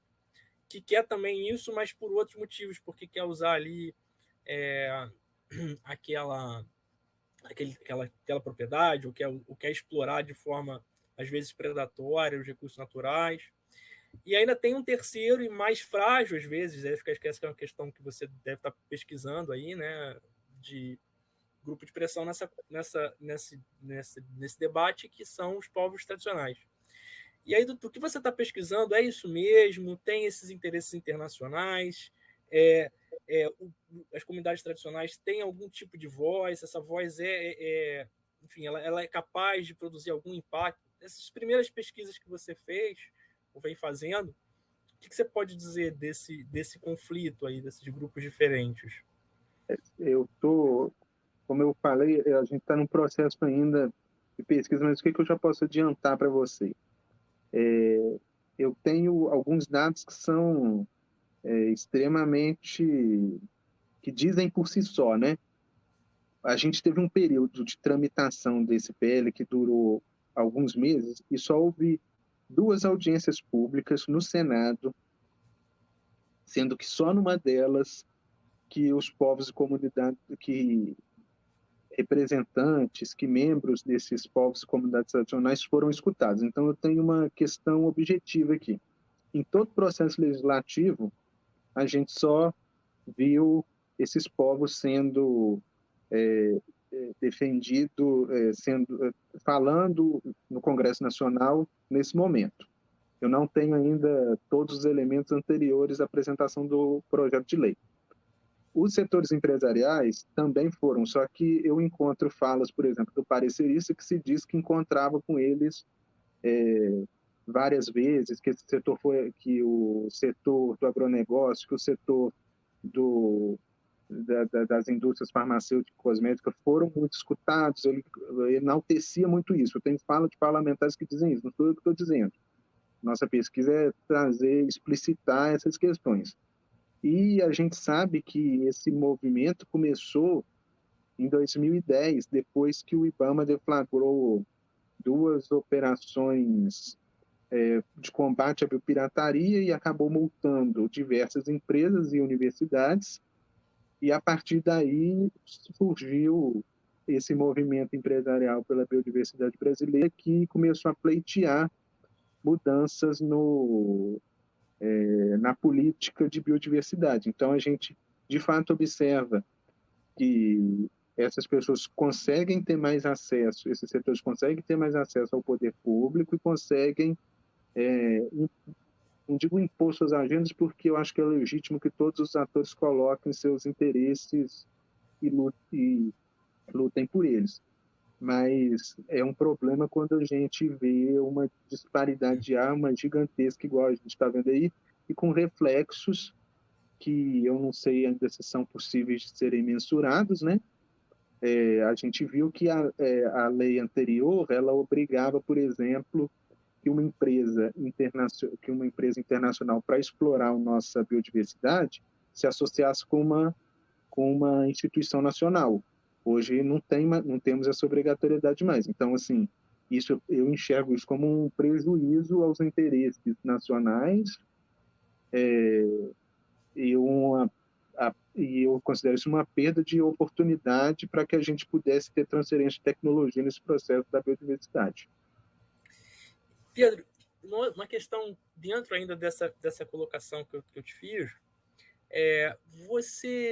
a gente ouve falar muito pouco sobre isso, e boa parte do que a gente ouve falar vem na forma dessas informações que não são definidas ou orientadas pela grande mídia, né? A gente vê aqui uma notícia que vem no Facebook ou no Instagram.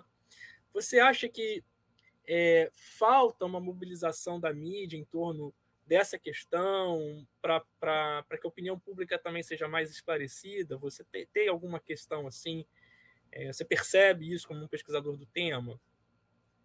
Olha, uma das fontes que eu utilizo, embora seja uma fonte muitas vezes indireta, são os veículos de comunicação. A gente observou, bem, a gente tem o próprio veículo oficial da Câmara, mas eu acho que a gente está falando aqui de veículos de grande circulação, né? Jornais como Globo, Valor Econômico, Folha de São Paulo, enfim. A gente observa que que não existe muito abertura para quem era contrário a esse projeto de lei. Provavelmente, a gente assistindo televisão, por exemplo, vê que existe toda uma questão de financiamento de propaganda,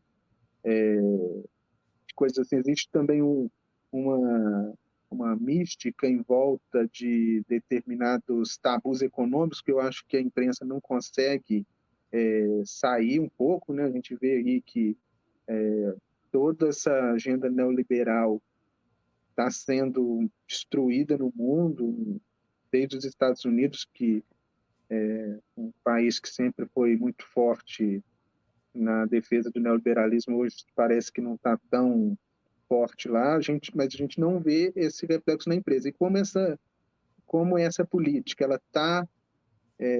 ela pode ser compreendida dentro também da tônica do governo federal na época, né? Que acreditava muito que o desenvolvimento vinha com redução de burocracias. Então, eu acho que foi uma coisa que casou um pouco também com o discurso que é fortemente difundido na mídia relacionado a isso, não debate questões como desigualdade social, questão de acesso, questão de como o desenvolvimento tecnológico e a ciência podem ajudar o nosso país a produzir mais riquezas que possam também se reverter na concretização de direitos fundamentais da população em geral. Pedro, só uma última pergunta, que sempre também é uma questão que me causa muita curiosidade do teu tema. Você está trabalhando com a teoria fundada em dados, né? Uhum. Eu queria que você explicasse um pouquinho como é que isso impacta na sua pesquisa, o que isso traz do ponto de vista da metodologia, o que isso agrega de diferente para o teu trabalho e por que você escolheu essa metodologia também.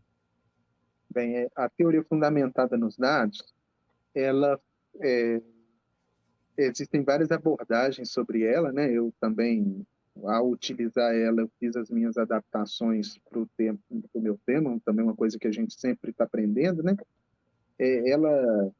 Eu acho importante situar um pouco ela no direito, porque a gente tinha uma tradição de fazer muita pesquisa doutrinária no direito e considerar isso como uma pesquisa científica, né?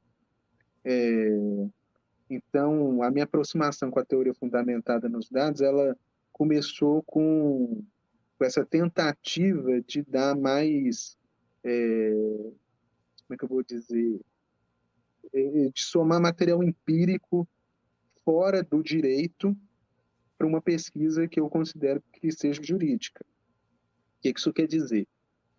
A gente tem as pesquisas tradicionais do direito que vão buscar interpretar melhor como um dispositivo deve ser interpretado à luz da Constituição, do ordenamento internacional, e existe uma proposição de como como o operador do direito, como os usuários devem interpretar aquela norma, como eles devem aplicar essa norma. A minha pesquisa não tem esse objetivo, ela tem o objetivo de tentar entender que a, por que a lei é desse jeito. A lei da forma que for, a gente já sabe como ela é, basta que a gente leia, que a gente observe todo o material que existe relacionado a ela, mas eu não trato a norma como neutra, eu trato a norma como um objeto que é fruto de disputas políticas, e isso vai impactar seriamente na concretização da, da política pública relacionada à biodiversidade. E a teoria fundamentada nos dados, ela foi desenvolvida na área da saúde no começo, quando você não tinha muitas pesquisas relacionadas a ela. Em tese, toda pesquisa ela é fundamentada em dados, né? Mas esse é um nome próprio que essa vertente acabou ganhando. Mas a gente tenta dar uma ênfase muito grande no que o dado quer dizer e se abrir também àquelas coisas que podem não estar respondidas pelos marcos teóricos que a gente trabalha, que acabou sendo o meu caso. Eu não quero pegar uma teoria e ver se ela está se aplicando nesse caso, né? Porque a gente tem várias teorias hoje que poderiam explicar, por exemplo, como o Estado é capturado, né, por determinados interesses privados. Mas não é só isso, eu quero entender por que foi dessa maneira, não foi de outra, porque, em tese, poderia não se respeitar simplesmente as normativas em vigência, né? O que houve aí que, que mudou? E, com isso, a gente consegue também deslocar um pouco da formação jurídica para essa fase que é a elaboração das leis. A gente não ficar simplesmente discutindo as leis depois que elas são feitas como se fosse um processo ahistórico, né? Um processo que não tem todo um movimento por trás. É importante a gente colocar esses elementos na hora de fazer a análise. Eu acho que qualquer operador do direito precisa ter essas noções, inclusive para ter uma boa atuação em qualquer área que ele venha trabalhar. É isso. E, Pedro, eu queria te agradecer muito aqui por esse bate-papo e acho que foi muito elucidativo para todo mundo, tá? E é isso. Eu espero que tenha sido proveitoso para todo mundo, como foi para mim. Obrigado, então. Boa noite. Obrigado. Boa noite. Tchau, tchau.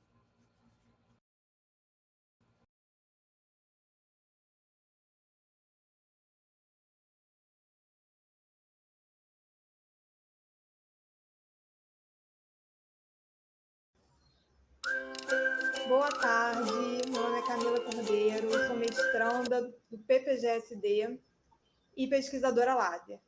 Estamos iniciando mais uma semana de integração LADER e hoje estamos com Juliana e Júlia. Juliana de Castro dos Santos e Júlia Fusco Ferreira.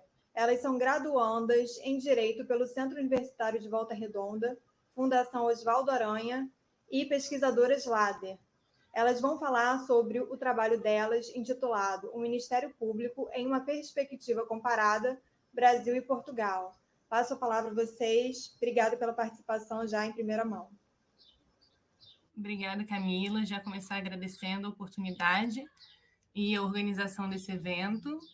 Bom, a gente vai falar um pouquinho sobre a perspectiva do Ministério Público. É importante a gente destacar aqui que esse trabalho é feito em parceria, em conjunto, com a nossa orientadora, a professora Cora Gino, que também é pesquisadora do LADER e faz o pós-doutorado na pós-graduação de Sociologia e Direito da UF. Bom, Júlia? Olá a todos, boa tarde. Meu nome é Júlia.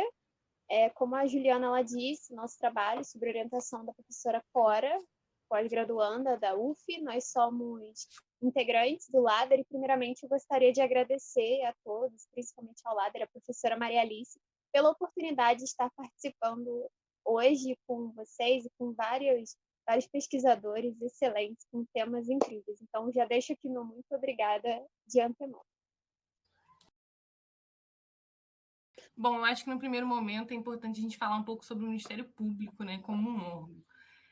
O Ministério Público ele é responsável atualmente no Brasil por ter aquela função clássica de parquet, né, ter a função de acusar ali no processo penal, mas também recebe atribuições de proteção aos direitos difusos de todas as formas. E o Ministério Público, cada vez mais, ele ganha autonomia e ele é o fiscal da lei. Ele é o órgão responsável por fiscalizar a lei e fiscalizar e apoiar, né, garantir que os direitos dos cidadãos sejam devidamente cumpridos. Bom, e agora falando mais um pouquinho sobre essa questão de por que a escolha, né, de Brasil e Portugal. Bom, é importante a gente entender que o Ministério Público, no primeiro momento, ele tinha, sim, essa cara de parquet clássico como o acusador, aquele que está ali para acusar. E ele, ao longo do tempo, foi ganhando novas atribuições, novas funções, e assim também ganhando mais poder de intervir em diferentes situações. A gente vê isso na redemocratização. Esse é um ponto que liga o Ministério Público do Brasil e o Ministério Público português, que no momento que passaram a ter uma redemocratização e instituir uma nova Constituição, o Ministério Público ganhou autonomia e independência funcional, que é muito importante a gente destacar, porque nem em todos os países o Ministério Público ele tem essa independência funcional de fato. O Ministério Público no Brasil e em Portugal não é ligado a nenhum dos poderes, assim como acontece em alguns outros países, que pode ser ligado ao Poder Judiciário ou ao Poder Executivo. O Ministério Público ele exerce essa independência funcional, é um órgão que se gere por si só, sem dependência de um dos três poderes. Júlia? Só complementando, né, Ju, que você disse, quando a Ju fala sobre a autonomia, essa independência do Ministério Público, a gente está falando sobre o nosso referencial teórico, né?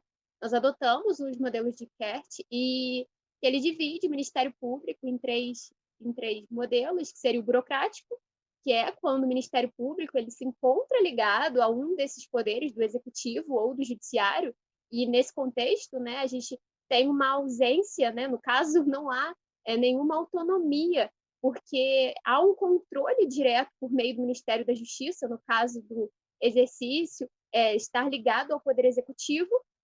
Temos também o modelo eleitoral do Ministério Público, que são os membros são escolhidos pela população por meio de eleições, é o que nós chamamos de accountability vertical, o modelo anterior que eu falei, ele é o accountability horizontal, e esse, né, ele tem um altíssimo grau de autonomia e discricionariedade, que, inclusive, ele pode ser negociado a pena com os acusados, como acontece nos Estados Unidos. E, por fim, nós temos o modelo independente, que é o modelo do Ministério Público brasileiro e o português, que são os integrantes do modelo independente, né? Esse modelo ele tem pouco a conta, o Ministério Público ele é autônomo em relação à população e também aos poderes estatais.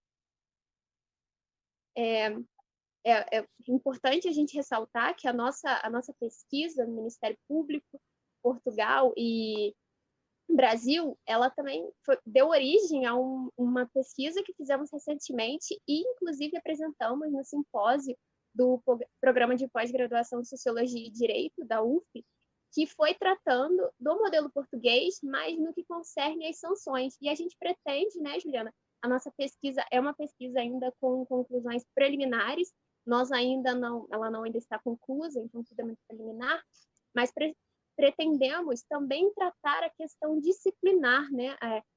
Na nossa pesquisa, tratamos como o Conselho Superior do Ministério Público Português ele atua em relação às sanções disciplinares. Por que é importante tratar sobre isso? Dada a autonomia do Ministério Público, a gente estava até conversando sobre isso, como alguns autores, né, da literatura, eles podem tratar o Ministério Público até como um quarto poder, o Ministério Público brasileiro, devido ao tamanho da autonomia que ele detém aqui. É importante a gente ressaltar e buscar compreender sobre as sanções disciplinares, tendo em vista que é o próprio órgão que dispõe sobre isso, né? No caso de Portugal, o Conselho Superior do Ministério Público é quem trata das sanções disciplinares. É exatamente isso que a Júlia destacou. É importante a gente falar que é uma pesquisa em andamento, então a gente tem sempre conclusões preliminares aqui. E é importante a gente também comentar sobre a falta de literatura nas bibliografias, de fontes de pesquisa de fato sobre o Ministério Público, principalmente se a gente comparar com o Executivo, Legislativo e o próprio Poder Judiciário. A gente vê os pesquisadores se debruçando muito sobre os três poderes, mas a gente ainda encontra um déficit ali em relação ao Ministério Público. O que é problemático, uma vez que cada vez mais esse órgão ele tem uma autonomia maior e cada vez mais ele recebe novas funções, né? Agora, por exemplo, um exemplo brasileiro recente, a Coisa de Persecução Penal, dando mais uma atribuição ao Ministério Público e mais uma forma de decisão a esse órgão. Bom, então quem fiscaliza o fiscal? O Ministério Público, uma vez que ele é o órgão responsável por fiscalizar a lei, fiscalizar os demais órgãos, é o acusador da ação penal e é responsável pelos direitos, por garantir os direitos da população, a gente precisa entender quem que vai fiscalizar esse órgão que é tão autônomo, que é tão independente funcionalmente. E aí o Ministério Público, ele próprio se fiscaliza, né? Ele tem no Brasil o Conselho Nacional do Ministério Público e em Portugal o Conselho Superior do Ministério Público. E aí a gente tenta fazer um link entre os dois, entender essas decisões disciplinares, entender o teor dessas decisões disciplinares, como elas estão se dando, a gente já se debruçou mais em Portugal, mas assim, entender de fato se esse fiscal ele realmente se fiscaliza, porque é muito complicado a gente ver um órgão que fiscaliza a si próprio e composto por membros daquele próprio órgão e com uma autonomia tão grande como é o caso de Brasil e Portugal. E outra, né, Ju, só um adendo, quando a gente está falando sobre as sanções disciplinares, a gente trabalha na nossa pesquisa com referencial teórico de Foucault, que é a ideia, né, que para alcançar esse poder disciplinar é necessária a vigilância hierárquica e a sanção normalizadora.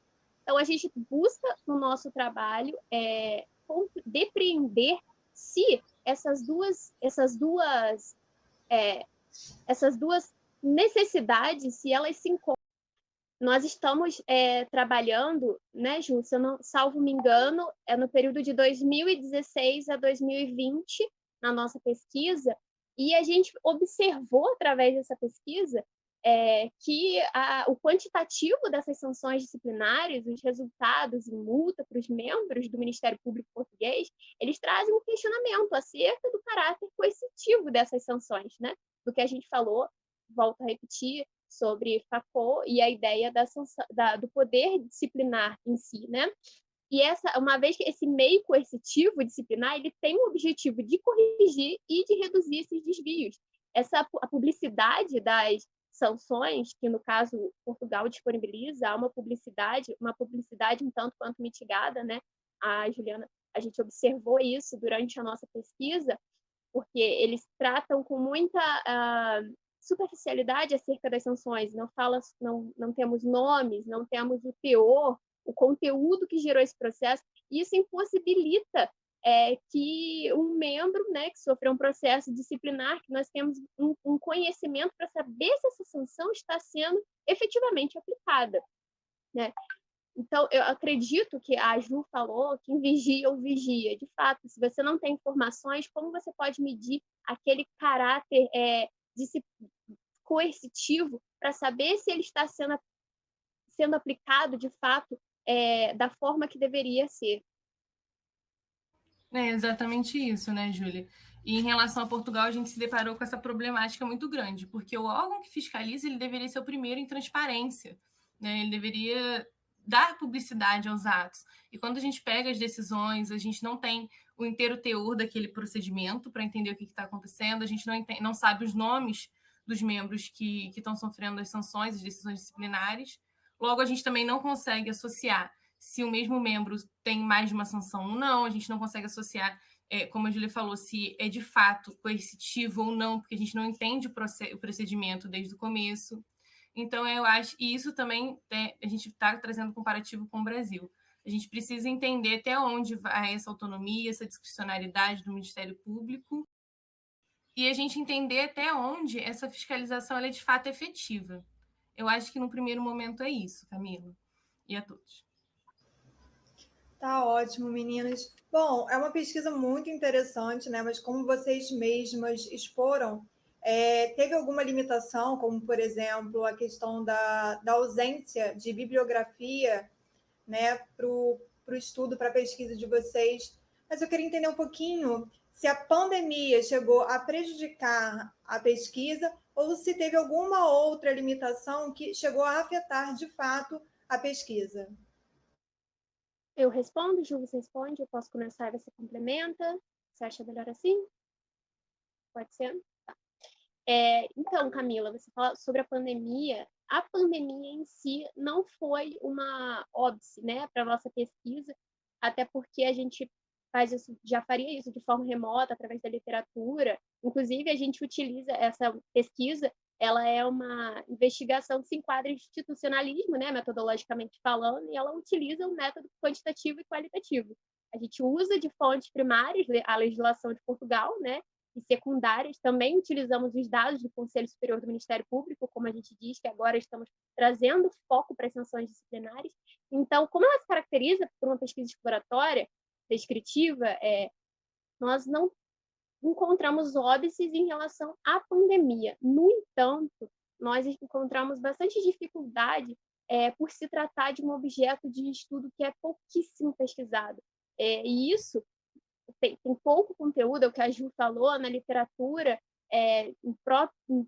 na própria outros artigos, a gente encontrou essa dificuldade, e isso acaba sendo um problema ainda maior, porque é uma instituição que acaba não ficando disposta nas reflexões de Estado contemporâneo. Então, nós não conseguimos partir de outras conclusões devido a essa pouca representação acadêmica sobre esse tema. Perfeito, Júlia, obrigada. E como que vocês chegaram até essa pesquisa, até esse tema? Qual foi a motivação para vocês pesquisarem sobre o Ministério Público e fazer essa comparação entre o Brasil e Portugal? Bom, essa pesquisa, ela já é um tema que a professora Cora pesquisa há algum tempo. A gente também se interessou por essa temática. Então, a gente se juntou para dar continuidade à pesquisa de fato. Mas a gente também recentemente fez uma pesquisa voltada para a questão de gênero dentro do Ministério Público brasileiro. A gente pesquisou essa relação, de como funciona a relação de gênero nos cargos do Ministério Público do Brasil. Nós fizemos, né, Juliana, publicamos um artigo recentemente relacionado à representatividade de mulheres com recorte de gênero, como a Ju disse, dentro do Ministério Público.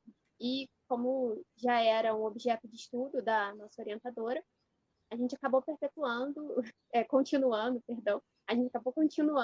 a pesquisa e fazendo outros recortes dentro de áreas que a gente achava necessário serem pesquisadas. Então, é um tema, né, que além de ser muito interessante para nós duas, a gente pode trabalhar com alguém que já trabalhou anteriormente, que tem uma certa propriedade para poder falar sobre isso. E essa, acredito que tenha sido a nossa maior motivação, essa necessidade de fazer a pesquisa dentro de uma área ainda tão vaga, né, tão limitada. Vocês falaram que é uma pesquisa que ainda está em andamento, né? E como a gente sabe, muitas vezes a pesquisa em andamento acaba nos surpreendendo, né? A gente acaba criando, às vezes, uma expectativa e quando vai ver, muda completamente. E o interessante da pesquisa é realmente esse. Mas, mesmo estando ainda em andamento, vocês já conseguiram obter alguns dados que vocês podem comentar para a gente? Não precisa ser dado conclusivo, mas algum que já nos dê algum indicativo, né, do que pode estar por vir? Eu acho que o que mais se destaca nesse sentido é a falta de publicidade. Eu acho que é onde está o X da questão. Porque a gente trabalha com as leis, até aí tudo bem, a Constituição, as leis orgânicas desses ministérios públicos, Brasil e Portugal, isso a gente tem amplo acesso, e as bibliografias, mas a problemática está exatamente nos dados, né? A gente trabalha em cima de dados que o próprio Ministério Público fornece, e nesses dados ele não fornece da forma de publicamente, né, como a gente acredita que deveria ser algo mais claro, algo mais transparente, né? Então, não é o que acontece. A gente tem essa problemática que a gente entende que é um problema ainda maior, vindo do órgão que é o Ministério Público. Porque a gente acredita, né? Aconteceu isso, é até curioso você falar sobre as pesquisas ainda em andamento. A gente teve uma pesquisa em que a gente foi fazer um quantitativo também, uma expectativa, uma estimativa. Também foi relacionado à representatividade feminina, mas no caso foi no Poder Judiciário. E nós concluímos que fizemos um recorte racial dentro do Poder Judiciário da representatividade feminina. E nós concluímos que a ausência de dados, e essa ausência de dados, ela significou ainda mais do que se houvessem dados concretamente. Então, às vezes, o fim de uma pesquisa, no caso, até o momento, né, pesquisamos do período de 2016 a 2020, nós temos dados extremamente vagos, e isso pode dizer mais do que se os dados estivessem concretamente ali. Essa ausência, ela nos faz questionar do porquê, na realidade, né? Ainda mais um órgão que é o fiscal, é quase um quarto poder, com toda a autonomia, discricionariedade, e a gente está falando sobre a ausência de informações, porque o Ministério Público fiscaliza os demais poderes, mas quem está fiscalizando o Ministério Público? Essa seria uma parte que deveríamos nos atentar, e nós não somos contemplados com as informações necessárias. No caso, o nosso estudo com foco em Portugal, nós ainda faremos um comparativo, como eu disse, é uma pesquisa ainda em andamento, ainda tudo é muito inconclusivo, mas essa ausência de dados, de informações, ela já tem se mostrado mais importante do que a gente imaginava. E o porquê dessa ausência tem se tornado uma questão constante na nossa pesquisa. Em relação ao Brasil também, né, Júlia, a questão dos processos sigilosos, que aí a gente não tem realmente acesso, que é a maioria no Brasil. Muito interessante. Inclusive, eu ia perguntar isso, nessa questão da publicidade, se vocês conseguem já lançar algum diferencial entre Brasil e Portugal, porque, como a Juliana falou, né, que nós temos muitos processos em segredo de justiça, o que inevitavelmente acaba não gerando publicidade, né? Vocês não conseguem ter acesso para a pesquisa, além de ter exatamente essa problemática especificamente da publicidade em si, né? E como é que vocês enxergam isso em Portugal? Vocês conseguem observar um paralelo ou não? Há algum diferencial bem marcante?